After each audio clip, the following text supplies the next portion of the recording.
예, 멜기세덱 예수 그리스도의 예표라는 제목으로 하나님 말씀 전하겠습니다. 우리는 어떤 논리를 펼 때나 논쟁을 할 때 간단하게 한마디로 제압할 수 있는 것 중에 하나가 비유 또는 비교입니다. 비교.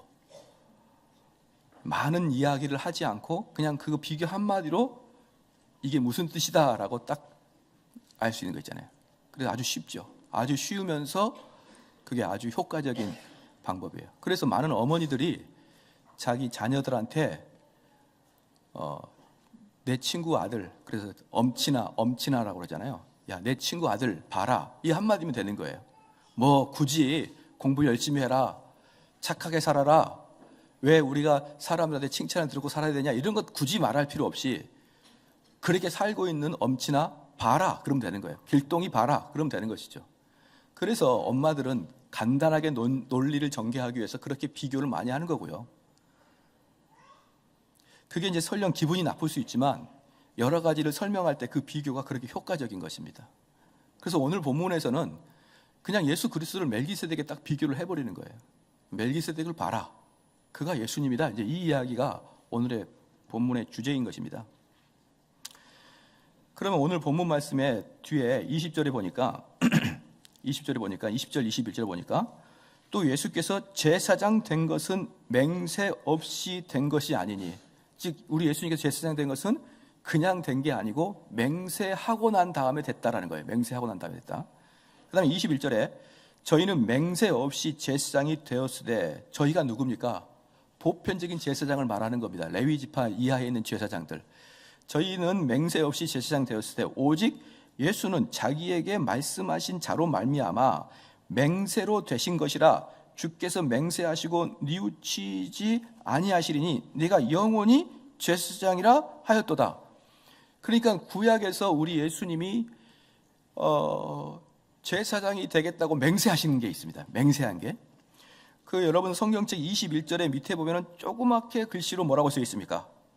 시편 110편 4절에 써있죠. 그거 가보는 거예요. 성경을 읽는 그런 아주 착한 마음이에요. 그런 써 있으면은 뭐라고 했나 보자, 그리고 가보는 겁니다. 시편 110편 4절 말씀. 목사님, 저는 그런 게 써 있지 않는데요. 그건 안 좋은 성경이라서 그래요. 좋은 성경은 다 써 있습니다. 10절에 4절 말씀 보니까 시편 110편 4절 말씀 보면은 한번 읽겠습니다. 시작. 여호와는 맹세하고 변치 아니하시니라. 이르시기를 너는 멜기세덱의 반차를 쫓아 영원한 제사장이 하였다. 여기서 시편 저자가 맹세하였는데 멜기세덱의 반차를 쫓아 영원한 제사장이 되었도다, 이 말씀을 히브리서에서는 그가 예수다라고 표현하는 거예요. 그렇죠? 자, 그러니까 이것만을 봐서도 무엇을 알 수 있습니까? 멜기세덱은 우리 예수님을 예표한 자라는 것을 분명히 알 수가 있겠죠. 그러면 이 멜기세덱이 누굽니까? 창세기 14장 18절에서 20절에서 아주 간단하게 멜기세덱이 등장하고 말아요. 그런데 이 멜기세덱이 등장하는데 다시 이제 히브리서 7장으로 넘어가 주시면요, 7장 3절에 보니까 이 멜기세덱이 어떤 사람이냐? 아비도 없고 어미도 없고 족보도 없고 시작한 날도 없고 생명의 끝도 없어 하나님 아들과 방불하여 항상 제사장으로 있느니라. 그러니까 이 멜기세덱이 어떤 사람이냐 그러면, 그 당시의 제사장들은요, 계속적으로 세습을 해가는 게 제사장이에요. 레위 지파에서 계속적으로 세습을 해나가야 됩니다. 다른 지파 사람이 제사장은 될 수가 없는 거죠. 그렇기 때문에 이 레위 지파는 다른 지파에 비해서 아주 족보가 세밀하게 기록되어 있을 수밖에 없습니다. 가짜 제사장이 나오길 막기 위해서. 그래서 그들은 족보를 아주 섬세하고 세밀하게 기록하기를 그런 전문가인데, 그런데 멜기세덱은 족보도 없는 거예요. 누구 아들인지도 모르고 어디서 출생했는지도 모르겠고 그냥 툭 튀어나온 것입니다. 왜 그런데 레위 지파들은 족보를 그렇게 세밀하게 할까요? 죽을 수밖에 없는 존재라는 것을 알고 있기 때문에. 그들은 죽을 수밖에 없는 존재이기 때문에 족보를 세밀하게 하는 것입니다. 그런데 지금 멜기세덱은 다른 말로 죽음과는 상관없다고 생각하기 때문에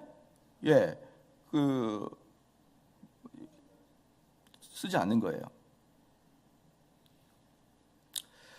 그래서 이 이제 그 창세기 14장에 잠깐 멜기세덱에 대한 이야기가 나오고 온다 간단 말도 없습니다. 갑자기 등장합니다.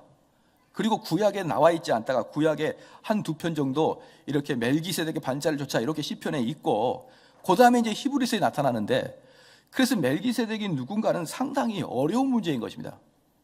그런데 이제 사람들은 이 멜기세덱이 예수님의 성육신하기 이전에 구약에 나타나신 것이 아닌가라는 이야기가 상당히 주류적인 생각이에요.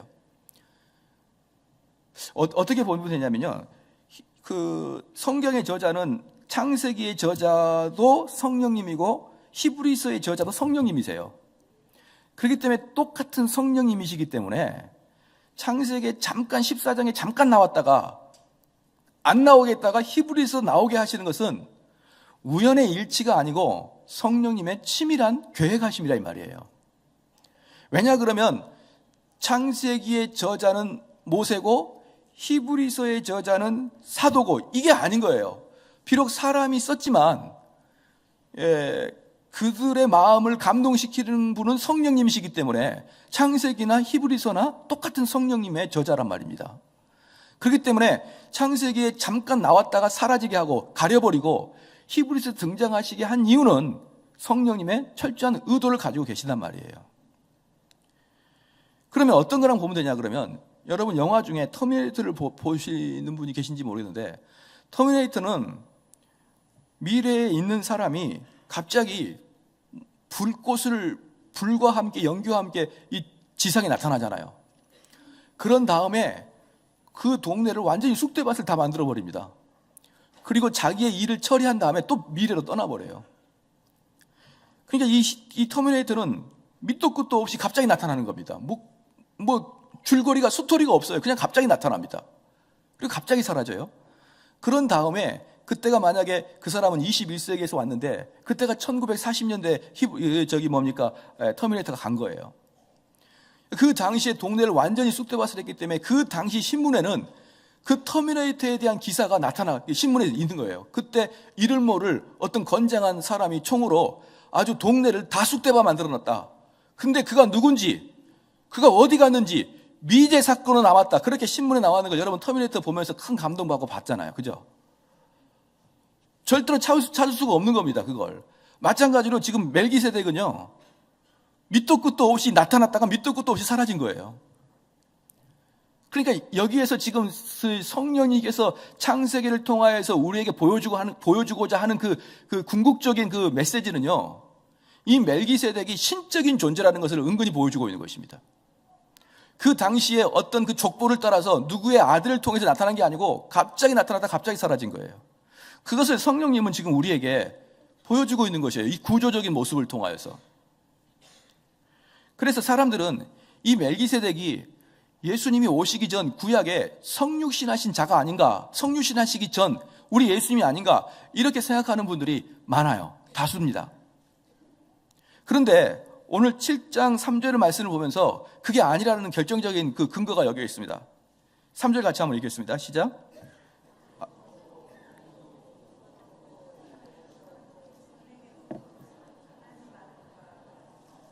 항상 제사장으로 있느니라.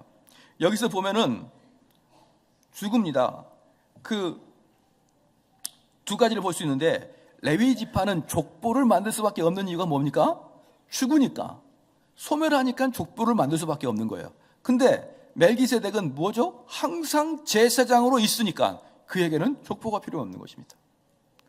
그런데 그가 성육신하시긴 이전에 구약에 나타난 예수님이 아니라는 증거가 뭐냐면, 그 다음에 하나님의 아들과 방불하여, 옛날 성경은 방불입니다. 그런데 그 뜻이 뭐냐면 하나님 아들과 거의 비슷하다, 이렇게 표현했죠.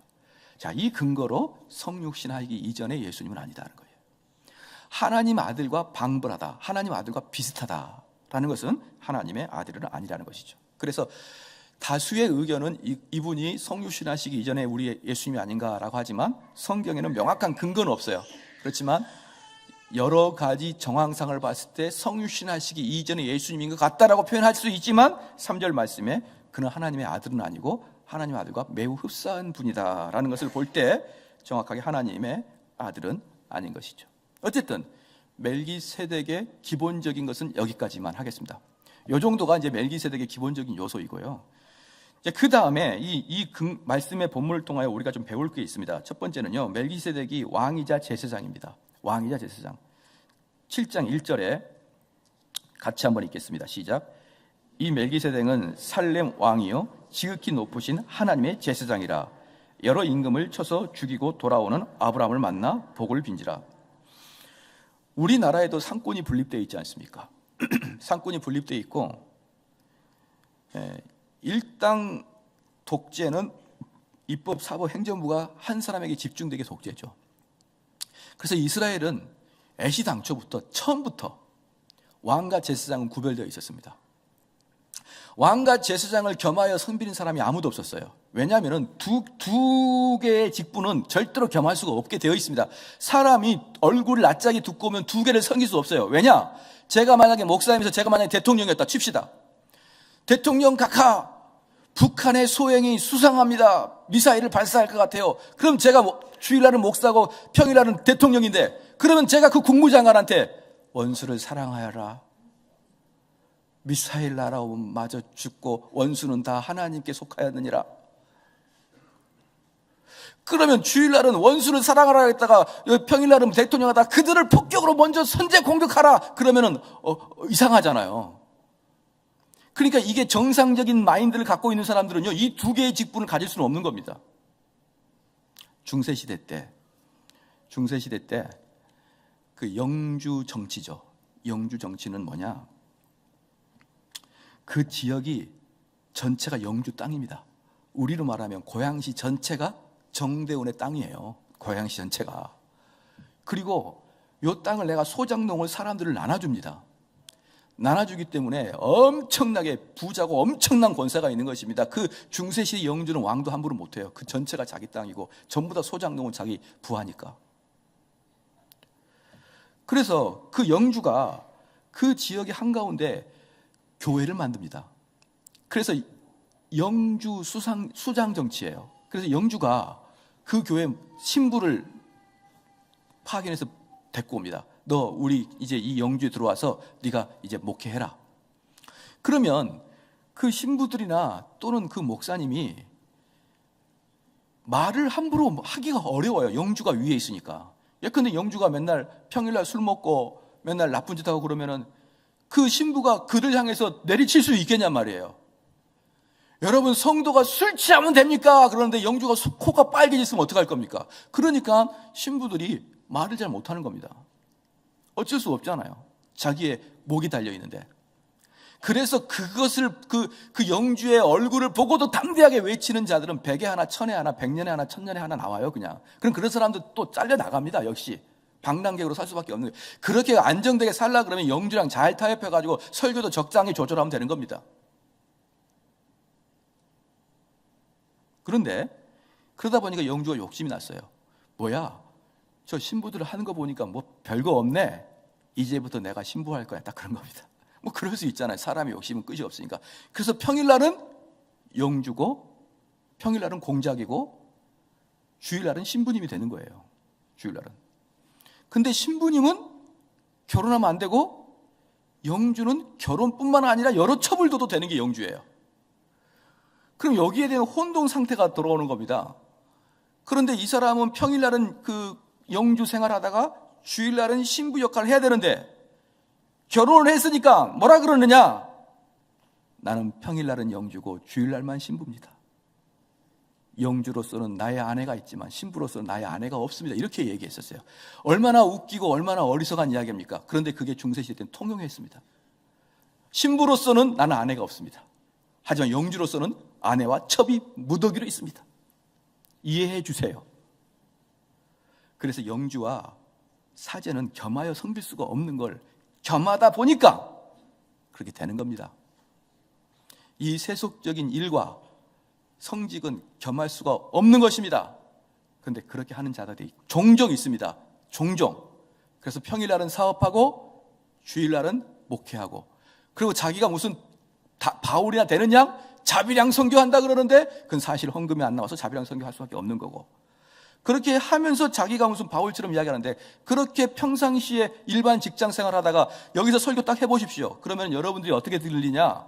저 목사 설교나 내가 알고 있는 거랑 비슷하다 이렇게 들릴 거예요. 왜?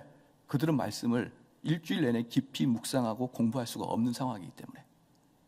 그렇기 때문에요, 이스라엘은 애시당초부터 육적인 것을 한 사람의 육적인 것을 지배하는 육의 왕과 영적인 것을 지배하는 영적인 제사장을 따로 구분하여서 이스라엘에서는 대대로 그렇게 왔었습니다.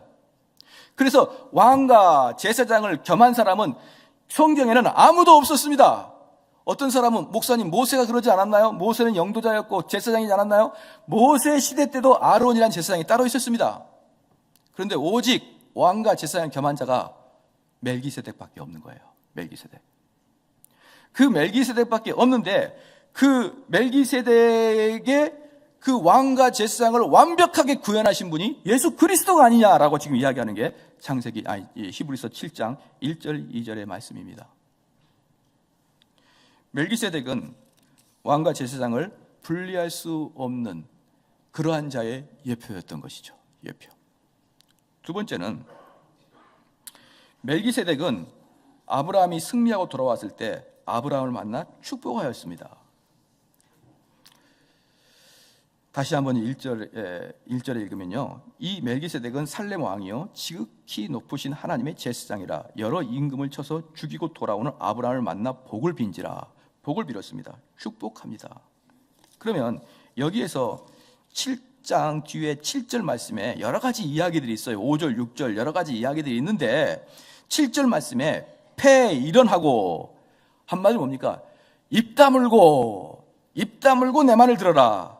낮은 자가 높은 자에게 복을 빌음을 받느니라. 즉 복 빌어주는 멜기세덱이 복을 받은 아브라함보다 높은 자다 이 말이에요. 아브라함보다. 복 빌어주는 멜기세덱이 아브라함보다 높은 자다. 너희들 입 다물고 내 말 들어라 이 말이에요. 뭐 내가 이런저런 이야기한다만 다 거두절미하고 멜기세덱이 아브라함보다 높다. 지금 왜 이 말씀을 히브리 저자가 하느냐? 히브리서 쓰여진 목표가 뭐라고 했었습니까? 히브리서가 쓰여진 이 이유가, 유대인들 중에 예수님을 주님으로 섬기는 기독교인들이 상당히 많이 나왔었는데, 너무 핍박이 심하니까 다시 유대교로 돌아가려고 하는 그런 성향이 있었기 때문에 그 돌아가지 말라고 히브리서 쓴 거예요. 그러니까 히브리 저자가 뭐냐면, 너희들이 존경하고 너희들의 믿음의 조상이라고 말하고 있는 아브라함보다 멜기세덱이 더 높다. 그리고 그 멜기세덱은 제사장이며 왕이신 우리 예수 그리스도를 예표하신 분이기 때문에 너희들이 좋아하고 너희들이 존경하는 아브라함보다 예수님이 더 위대하신 분이다라는 것을 보여주고 있는 것입니다. 그러면서 여기서 이제 뭐가 나오냐 그러면, 계속적으로 그러면 그 멜기세덱은 아브라함보다도 높고 어떤 신적인 존재를 계속적으로 암시합니다. 그러나 예수님의 그 본체는 아니에요. 하지만 신적인 존재를 암시하면서 뭐라고 했느냐? 그분이 신적인 존재라는 걸 암시하기 위해서 2절에 아브라함이 일체 10분의 1을 그에게 나눠주니라. 그 이름을 번역한 즉 첫째 의의 왕이요 또 살렘 왕이니 곧 평강의 왕이요. 즉 아브라함이 그를 어떻게 여겼냐면 신적인 존재를 여겼기 때문에 그 상징물로 10분의 1을 그에게 드린 거예요. 여러분, 11조라는 것은 우리 하나님을 신적인 존재로 여긴다는 거예요. 신적인 존재로. 그 의미가 계속적으로 보십시오. 그 다음에 뒤에 4절 말씀 봐보십시다. 이 사람이 어떻게 높은 것을 생각하라. 조상 아브라함의 노략물 중 좋은 것으로 10분의 1을 저에게 주냐. 계속 11조에 대한 이야기를 하고 있는 거예요. 그 다음에 6절 말씀 봐볼까요? 5절 말씀에 레위 아들들 가운데 제사장의 직분을 맡은 자들이 율법을 쫓아 아브라함의 헐에서 난 자라도 자기 형제인 백성의 10분의 1을 취하라. 6절에 레위 족보들에게 들지 아니한 멜기세덱은 아브라함에서 10분의 1을 취하고, 계속적으로 10분의 1, 10분의 1에 대해 나오는 것은 뭐냐면 종교적인 형태를 띠고 있는 게 10분의 1입니다. 그걸 잘 기억하시길 바랍니다. 그래서 이 멜기세덱은 우리 아브라함보다 더 위대한 자다. 그렇게 이야기했습니다. 그리고 재밌는 게 뭐냐면, 언제 그러면 이 사람이 멜기세덱이 아브라함을 축복했느냐? 언제냐면요, 아브라함이 그 소돔 성에 자기 조카 롯이 있었는데 그 소돔성 근방에 5 민족들이 연합을 해서 소돔성을 공격하는 사건이 있었잖아요. 그럴 때 자기 조카 롯을 다 포로로 잡아가고 재물도 다 잡아가고 소돔성도 다 파괴시키고 다 재물로 잡아갔을 때 쫓아가서 그들을 이기고 왔습니다. 쫓아가서 그들을 이기고 왔는데 영적인 승리를 하였을 때 멜기세덱이 그에게 축복을 해주는 것을 알 수 있습니다. 그 다음에 3번째, 죄송합니다. 좀만 더 볼게요. 창세기를 좀 봐야겠네요. 창세기 여기 14장을 보십시다. 창세기 14장. 창세기 14장을 봅시다.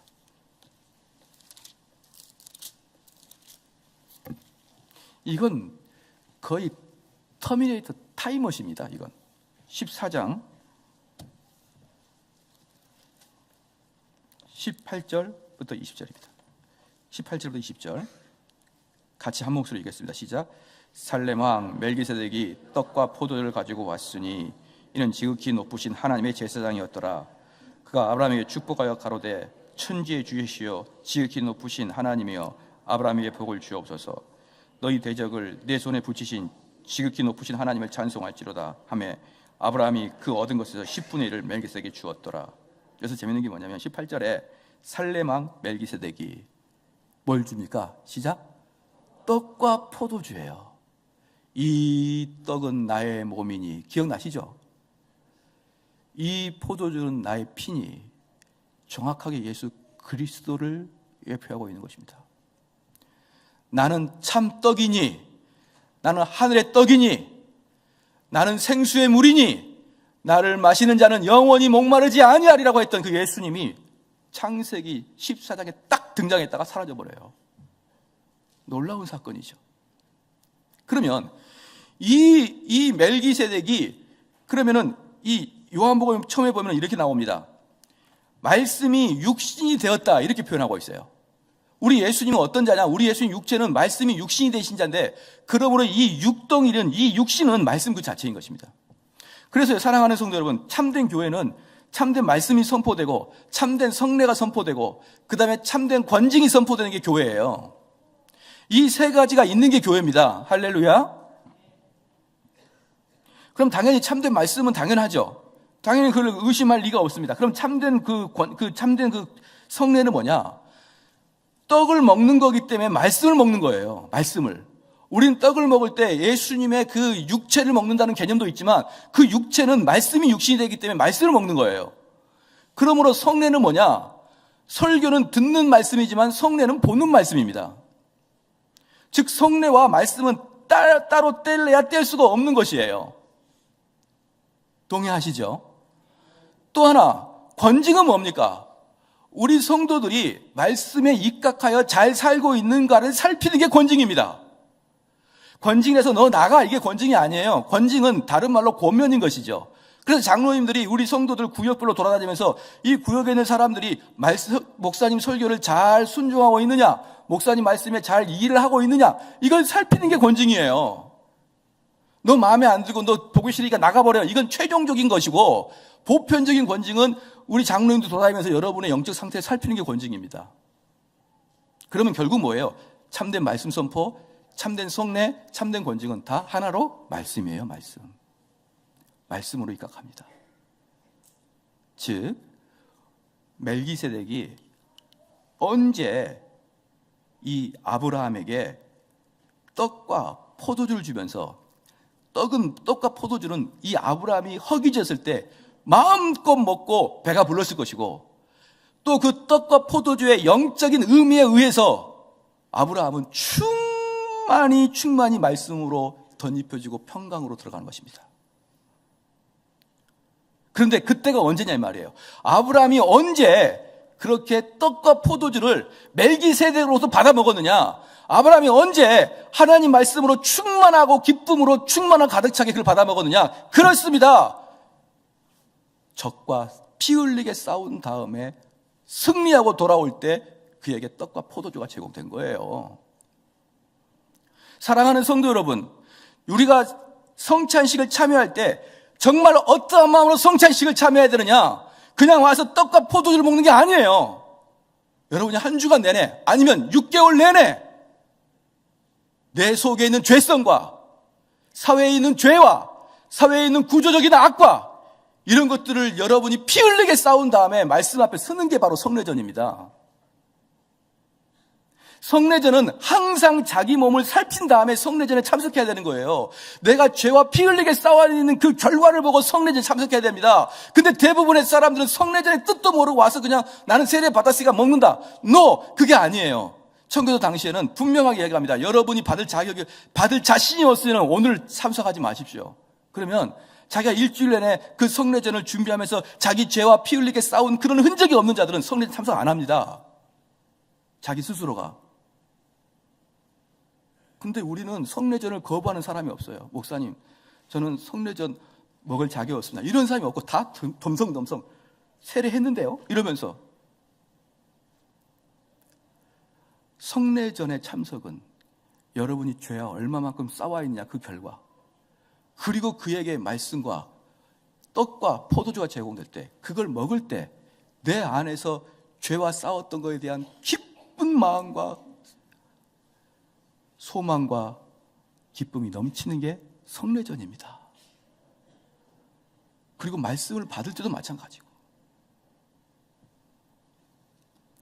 이게 바로 멜기세덱이 주었던 것입니다. 세 번째, 이 히브리서 저자는 멜기세덱의 이름에 집중했습니다. 멜기세덱의 이름에. 이 멜기세덱은요, 7장 2절에 아브라함이 일체 10분의 1을 그에게 나눠주니라. 그 이름을 번역한 즉 첫째 의의 왕이요 또 살렘 왕이니 곧 평강의 왕이요 했습니다. 이 멜기세덱은요, 히브리 말로 멜레크라는 뜻이 왕이란 뜻이고, 제데크라는 뜻이 의로움이란 뜻입니다. 그래서 멜기세덱은요, 의로운 왕입니다. 의로운 왕. 멜기세덱 이름이 의로운 왕이에요. 그러면 이 당시를 보십시오. 이 멜기세덱이 지금 살렘 왕인데, 2절에 보니까 살렘 왕이라고 그랬는데, 이 살렘 왕이면서 의로운 왕이었으면 제사장이었어요. 근데 이 사람이 사역할 당시는 언제냐? 소돔과 고모라 성이 한참 부흥할 때입니다. 즉, 이 세상이 다 타락하고 더럽고 추하고 그럴 때 하나님께서는 여전히 하나님의 말씀을 신실하게 가지고 있는 종을 여전히 만들어 놓습니다. 여전히. 여러분, 한국교회도 아무리 타락해도요, 아무리 타락했다 그래도 하나님 말씀을 신실하게 전하는 자들은 언제든지 하나님께서 심어놨습니다. 완벽하게 타락하는 경우는 아무 데도 없습니다.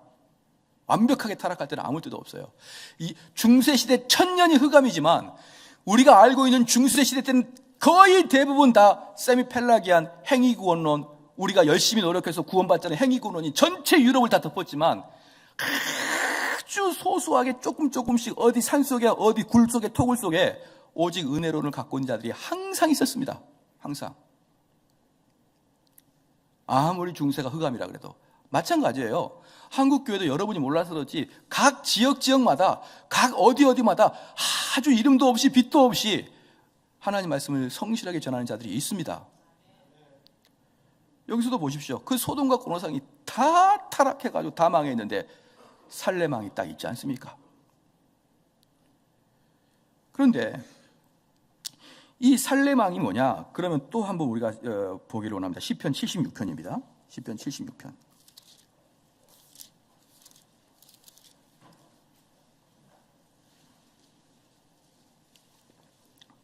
(76편) 2절입니다. 76편 2절입니다. 같이 한번 읽겠습니다. 시작.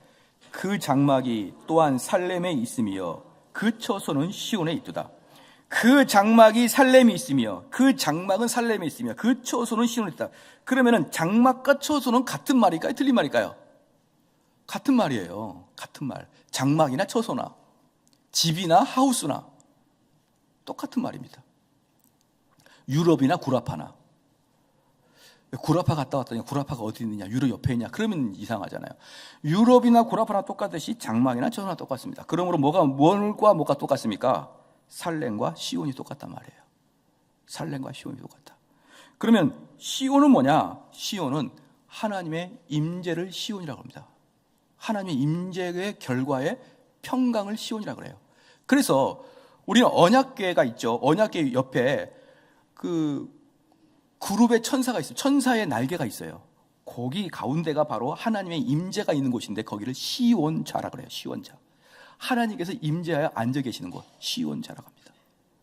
즉 살렘은 다른 말로 시온이라는 뜻입니다.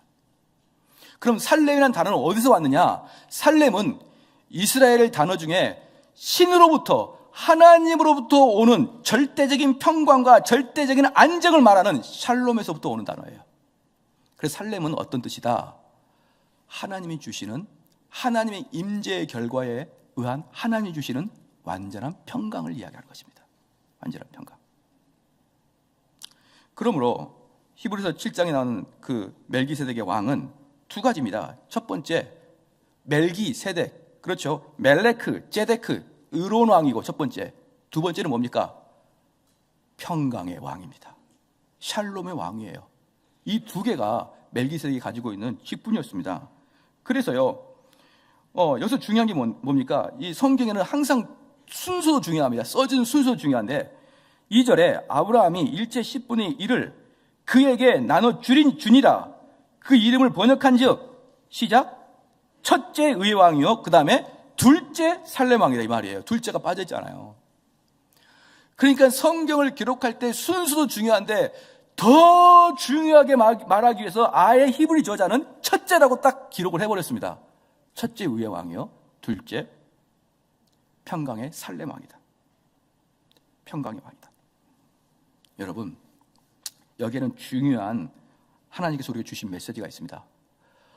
저희 교회가 교리를 자주 가르치고 제가 하고 있는 설교는 여러분들이 잘 인식을 못하겠지만 이건 교리적 설교예요. 저의 그 설교의 내면은 다 교리가 들어가 있어요. 그건 하기가 되게 어렵습니다. 사실 그 교리적 설교는 되게 어려워요. 쉽게 말해서요, 제가 감동받고 설교를 만드는 것은 어렵지 않죠. 하지만 한 구절 한 구절 모두가 교리와 어긋나지 않도록 성경 구절을 만드는 것은 대단히 어려운 작업이에요. 대단히 어려운 작업입니다. 그래서 보편적으로는 교리적 설교를 못합니다. 보편적으로는. 제가 쭉 많은 목사님들을 만났지만 교수님들의 가장 큰 단점은 뭐냐 그러면요, 이 하나님의 말씀의 교리를, 체계를 잘 알고 그 아웃라인은 잘 잡는데 그 교리가 우리 성도들의 심령 안에서 불일 듯이 일어나고 성도를 바꿔내는 그런 교리가 실제로 살아서 그 성도를 바꿀 수 있는, 유발할 수 있는 것을 교수들은 거의 못해요. 거의 못합니다. 왜? 그건 교수의 일이 아니거든요. 그건 목사의 일이에요. 그래서 올바른 교리의 말씀을 그걸 잘 요리하여 우리 성도들 마음속에 깊이 각인시키고 그 말씀이 여러분 몸속에서 화학적 반응이 일어나서 여러분의 인격이 변화시키게 하는 것이 목사의 일이고, 교수는 그거 안 합니다. 단지 교수는 그러한 교리적 체계와 역사와 이런 걸 잘 알아요. 그러면 그들이 잘 체계를 잡아놓는 걸 가지고 이제 목회자들은 그걸 성도들에게 실질적으로 사용을 하는데 대부분의 한국 교회는 교리적 설교가 없어요. 대부분 없습니다. 자기들의 느낀 바, 자기들이 깨달은 바대로 설교를 해버려요. 그래서 제가 감히 랭킹을 정할 때 어떻게 정하냐면, 최고로 중요한 사람은 교리적 설교를 정말 잘한 사람, 첫 번째 제일 중요하다. 두 번째는 교수처럼 교리를 잘한 사람이 중요하다. 세 번째는 다수의 자기의 뜻대로 설교하는 사람이다. 저는 이렇게 등급을 매깁니다. 그리고 그렇다고 제가 교리적 설교 잘한다는 게 아니에요. 왜냐? 교리적 설교는요, 1, 2년에 걸쳐 한 게 아니고 평생의 목회를 하면서 마지막 60대 중반 후반에야 무르익습니다. 그때야. 그렇기 때문에 저도 완전하지는 않습니다. 아니요, 아직도 어립니다. 그러나 그걸 추구하고 있죠. 근데 제가 왜 이 말씀을 드리냐 그러면, 이렇게 하다 보니까 다수의 교리를 모르는 목사님들이 이제 공격하기 시작합니다. 왜 공격하기 시작하냐 그러면요, 교리는 이거다 저거다를 딱 잘라버리기 때문에 그래요. 근데 현대 포스트 모던 21세기 대한민국은 이거다 저거다 자르는 것을 무례하게 여깁니다. 둥그렇게 이야기하는 것을 신사적으로 이야기합니다. 이거다 저거다 자르는 것을 대단히 무례하게 여깁니다. 그런데 아까도 말씀드렸지만 대부분의 목사님들은 사랑과 자비로 똘똘 뭉쳐서 잘라내지는 않는데 교리는 어찌됐건 항상 자를 수밖에 없는 거예요.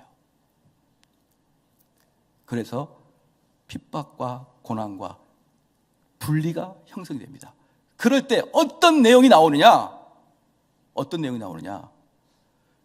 그거 진리 주장하다가 평강이 깨지면 어떡할 거냐 이렇게 얘기합니다. 이건요 에브리데이 언제든지 따라올 말이에요. 너가 그렇게 네 것만 옳다고 주장하다가 결국 너 다 떨어지고 너 혼자 남으면 어떡할 거야? 이 이야기는 언제든지 따라옵니다. 바로 그럴 때 첫째는 의의 왕이요 두 번째는 평강이니라. 의를 진리를 낮추고 평강을 추구하지 말라는 거예요. 바른 진리를 포기하고 사랑을 추구하지 말라는 겁니다. 먼저 선 진리입니다. 그리고 그 진리를 동의하는 자들끼리 모여서 평강을 추구하라는 거예요. 예컨대 봅시다. 요즘에 그런 사람들이 너무 많아요. 목사님, 내가 남편과 또 내가 아내와 신앙생활이 너무 달라서 내가 교회에 대한 이야기를 하게 되면 우리 가정이 파괴가 되고 맙니다, 목사님. 그래서 내가 이걸 이야기했다가 가정이 파괴되느니 차라리 안 하고 말죠. 차라리 남편한테, 차라리 아내한테 좀 맞추고 말게요. 그렇게 하지 말라는 거예요, 여기서 그렇게 하지 말라고. 첫 번째는 의의 왕이요 두 번째는 샬롬이다 이렇게 한 거예요. 왜 제가 이렇게 강하게 얘기합니까? 첫 번째가 샬롬이요 두 번째가 의의 왕이다. 이것이 인간의 본성에 딱 들어맞아서 대부분의 사람들이 이렇게 쏘가 있기 때문에 그러는 겁니다. 자, 첫 번째를 평강이고 첫 번째를 사랑이고 두 번째를 의로 놓으면요 여러분 전부 다 타협합니다. 이 세상의 가치관과 전부 다 타협하게 되어 있습니다. 왜? 이 세상 사람들 우리를 싫어하고 우리를 공격하기 때문에. 그들과 평강을 추구하려고 그러면 내가 주장하는 것을 낮춰야 됩니다. 내가 주장한 걸 더 이상 주장하지 않아야 됩니다. 그래야만 평강이 오는 거예요. 그게 바로 배교입니다. 여러분 평강을 추구하기 위해서 의를 버리지 마십시오. 제가 간단하게 예를 한번 들어보겠습니다. 여기 웨스트민스터 신앙고백서에 보면요, 웨스트민스터 신앙고백서라는 게 뭐냐면 여러분이 좀 알아야 됩니다. 이것은 성경 다음으로 중요한 대한예수교 장로회 목사님들이 필히 가지고 있어야 될 내용입니다. 언제 기회가 되면 웨스트민스터 신앙고백서를 한번 읽어보세요. 전부 다 성경으로만 기록되어 있습니다. 근데 웨스트민스터 신앙고백서 제1조 1항 마지막에 뭐라고 써있느냐? 하나님께서 자기 백성들에게 자신의 뜻을 계시하던 이전의 방식은 종식되었다. 이 구절로, 이 근거 구절, 이렇게 그냥 이렇게 쓴 게 아니에요. 하나님께서 자기 백성들에게 자신의 뜻을 계시하던 이전의 방식은 종식되었다. 이렇게 그냥 쓴 게 아니라, 근거가 없는 게 아니라 그 근거를 히브리서 1장 1절 2절로 둡니다. 히브리서 1장 2절 봅시다. 히브리서 1장. 자, 봅시다. 옛적에 선지자들로 여러 부분과 여러 모양으로 우리 조상들에게 말씀하신 하나님이, 즉 무슨 말입니까? 성경이 기록되기 이전에 구약에는 우리 하나님께서 여러 선지자와 여러 하나님의 사람들에게 여러 가지 모양과 여러 가지 기적을 통하여 그들에게 말씀을 계시하였다는 거예요. 계시. 다시 읽겠습니다. 1장 1절에 옛적에 선지자들로 여러 부분과 여러 모양, 여러 부분과 여러 모양, 여러 선지자, 또 그 다음에 여러 기적이에요. 여러 모양과 여러 기적으로 우리 조상들에게 말씀하신 하나님이, 우리 조상들에게 계시했던 그 하나님이 2절에 이 모든 날 마지막 날에 아들로 우리에게 말씀하셨으니 이제는 그게 끝났다, 이 말이에요. 히브리서 1장 1절 2절 말씀의 근거, 웨스트민스터 신앙고백서 제1장 2절에 뭐라 그러느냐? 이전에 하나님의 계시가 오던 방법은 이제 끝났다. 뭘과 더불어서 예수 그리스도가 오심으로, 즉 좀 더 구체적으로 성경이 완성됨으로 끝났다는 거예요. 자, 간단합니다. 교리 시작 단계 제1장 1절에 뭐라고 했죠? 옛날 방법은 끝났다. 즉 하나님께 직접 계시받는 것은 끝났다는 거예요. 그럼 제가 만약에 어떤 교회 집회 가가지고 여러분, 하나님이 여러분에게 지금 오늘 새벽에 기도해 보니까 내가 무엇을 하라고 하나님 나에게 시켰습니다. 그거 없습니다. 그렇게 단도적으로 딱 얘기해 볼까요? 그럼 많은 교회에서 오우 막 이래. 오우 이것은 불편하다는 뜻이에요. 오우 막 무슨 그 뭡니까 붕어가 뻑뻑거리듯이 그렇게 하는 거예요. 이게 교리인 거예요. 교리는요, 계시 있다 없다 이렇게 말하는 거예요. 그런데 보편적으로 각 교회에서는 해도 되고 안 해도 되고 이렇게 이야기하기 때문에 논쟁이 없다가 갑자기 웨스민 신학교에서 1장 1절 딱 들이대면은 논쟁이 시작되는 겁니다. 그럴 때 여러분, 논쟁 안 하려면 어떡합니까? 안 가르치면 되는 거예요.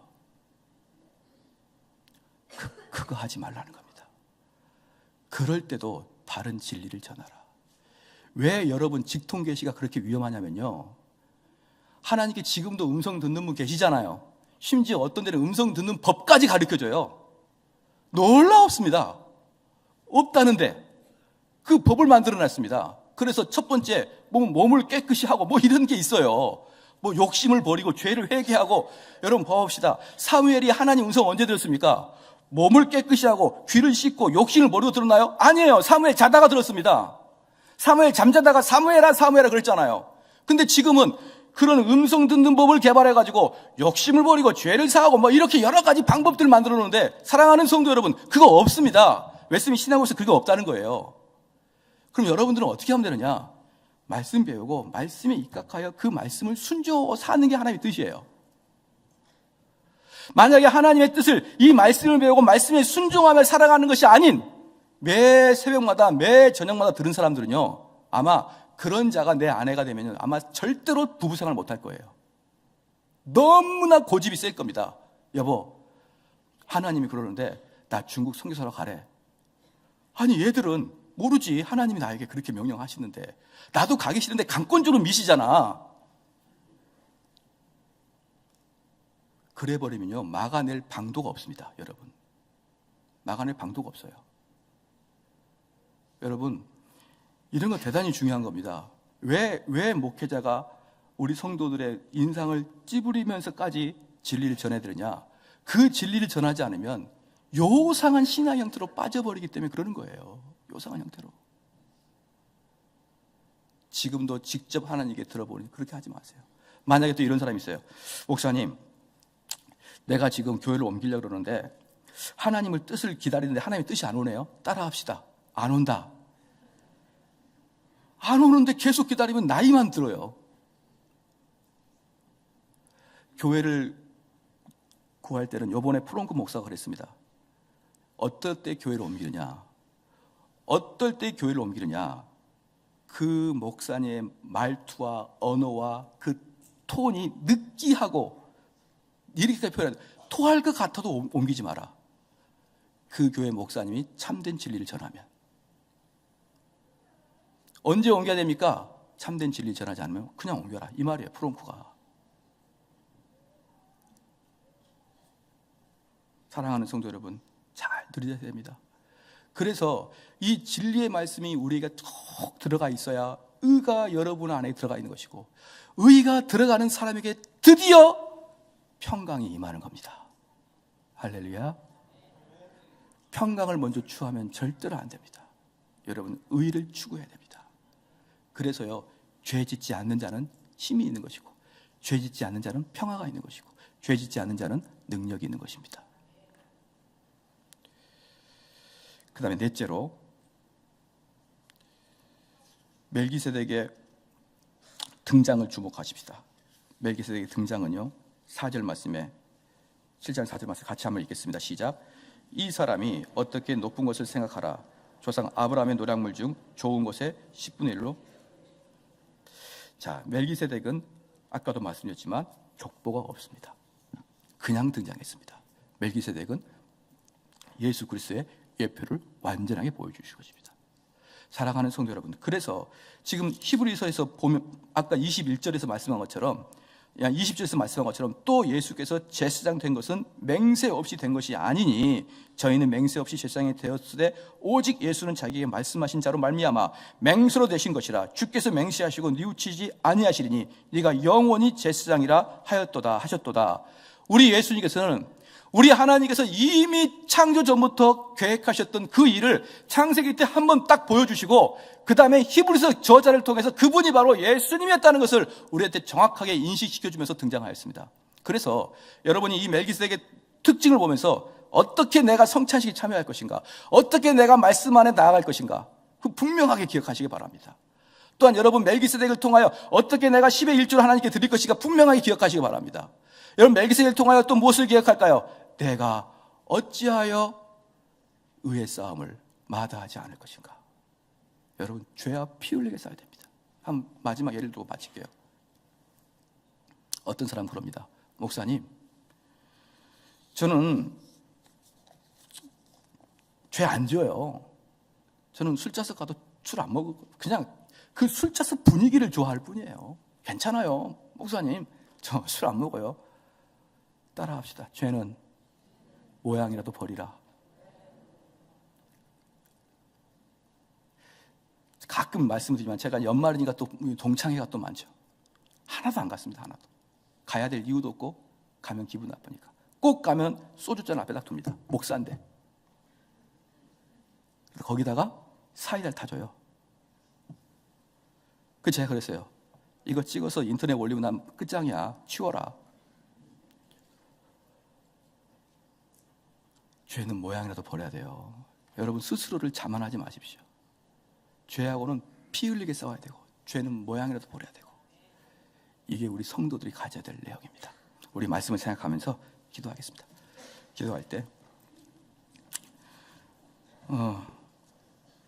우리가 참 그 아브라함의 그 싸움 아시죠? 그 승리하잖아요. 승리하고 그럴 때 멜기세덱에게 큰 위로를 받았던, 그렇죠? 이러한 모습이 여러분 있어야 됩니다. 우리가 너무 안일하게 신앙생활을 하는 것 같아요. 그냥 말씀 들을 때도 일주일간 그냥 죄 짓고 살아가고 또 말씀 듣고, 성찬식 참석할 때도 마찬가지고. 우리가 죄와 피 흘리게 싸우게 해달라고 좀 기도하시고요. 여러분 또 하나, 이 신앙생활 할 때 정말 그리스도가 우리에게 의와 평강을 주시는데, 우리 평강 때문에 의 다 잊어버리지 않도록 해달라고 다시 한번 우리 두 가지를 놓고 기도하겠습니다.